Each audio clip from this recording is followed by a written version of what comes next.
Voilà, David Gaudu, comment vous vous êtes senti durant ce contre-la-montre?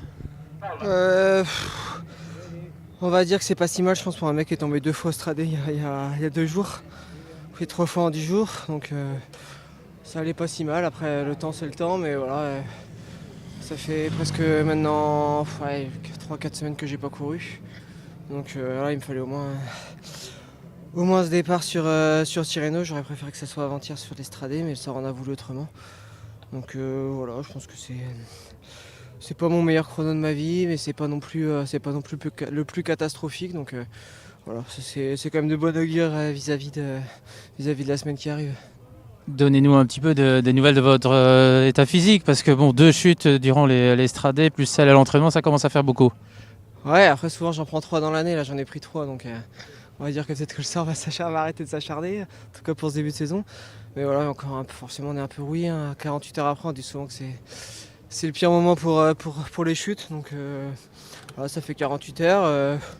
Au final, je m'en sors pas si mal que ça. J'ai rien de cassé comparé à tout ce qu'il y a pu avoir comme casse sur l'estradé. Et voilà, comme je dis toujours, de toute façon, ça fait partie de la vie d'un coureur cycliste de tomber, de s'arracher, de se faire mal, de récupérer, de repartir au combat. Donc voilà, on repart au combat aujourd'hui, on repartira au combat les jours qui vont arriver. Et ça s'était passé comment cette chute durant les stradés?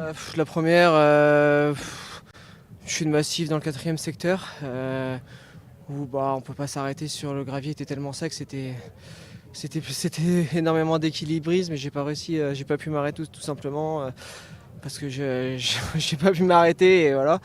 Et le pire c'est que je remonte sur vélo, je repars et 500 mètres après je fais une erreur que tout motard connaît évidemment, c'est de regarder un coureur qui a chuté dans le fossé, sortir un peu de la trajectoire, continuer à le regarder et malheureusement je l'ai rejoint. Et voilà, à ce moment-là, voilà, j'ai décidé de jeter l'éponge. J'étais déjà à plus de, je pense, 10 minutes du peloton à ce moment-là quand je suis reparti. Donc voilà, j'ai fait que 40 km sur l'Estradé. J'étais extrêmement déçu, mais voilà, ça fait partie de la vie et j'avais pas qu'à pas faire l'erreur sur la deuxième chute. Et la roue va tourner, hein. Bonne chance David, bonne Merci. chance. Prego.